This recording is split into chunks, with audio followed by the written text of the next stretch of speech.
നമസ്തേ, സ്വാഗതം ബി2 ഓർഗാനിക്സിന്റെ പുതിയൊരു വീഡിയോയിലേക്ക്. ഈ ചെടിയെ എവിടെയെങ്കിലും കണ്ടതായിട്ട് ഓർക്കണുണ്ടോ? ഇതാണ് സോമലത. സോമയാഗത്തിന് സോമലത ധാരാളം വേണം.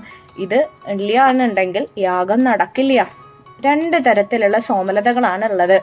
ഇത് ഒരെണ്ണം ലതകളുള്ളതും ചെറിയ ഇലകളുള്ളതുണ്ട്, അതുണ്ട്.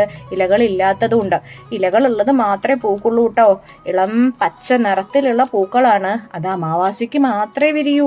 ഇനി ഇലകളില്ലാത്ത ആ ഒരു സോമലതയിൽ നിന്നാണ് സോമരസം ഉണ്ടാക്കുന്നത്. അത് പൊട്ടിച്ചു കഴിഞ്ഞാൽ തന്നെ നമുക്ക് കാണാം, വെളുത്ത പാല് പോലെയുള്ള ചെറിയ പശപ്പുള്ള ഒരു ലിക്വിഡാണ് അത്. അതിൽ നിന്നാണ് സോമരസം ഉണ്ടാക്കുന്നത്. പിത്തസംബന്ധമായതും ശ്വാസകോശ സംബന്ധമായ രോഗങ്ങൾക്കും അതേപോലെ ആൻറ്റി വൈറൽ ആയിട്ടുള്ളതും റെജുവനേറ്റിംഗ് പ്രോപ്പർട്ടി ആയിട്ട്, അതായത് കോശങ്ങളെ പുനർനിർമ്മിക്കാനുള്ള കപ്പാസിറ്റി അടക്കമുള്ള ഒരു ഔഷധമാണ് നമ്മുടെ സോമലത. ഇതിനെ മൂൺ ക്രീപ്പർ അല്ലെങ്കിൽ മൂൺ പ്ലാന്റ് എന്നൊക്കെ അറിയുന്നുണ്ട് കേട്ടോ. കുറേശ്ശെ ലഹരി ഉള്ളതാണേ. അതുകൊണ്ട് അനാവശ്യമായിട്ട് ഇതിൻ്റെ ഉപയോഗം നമ്മൾ ശ്രദ്ധിക്കണം.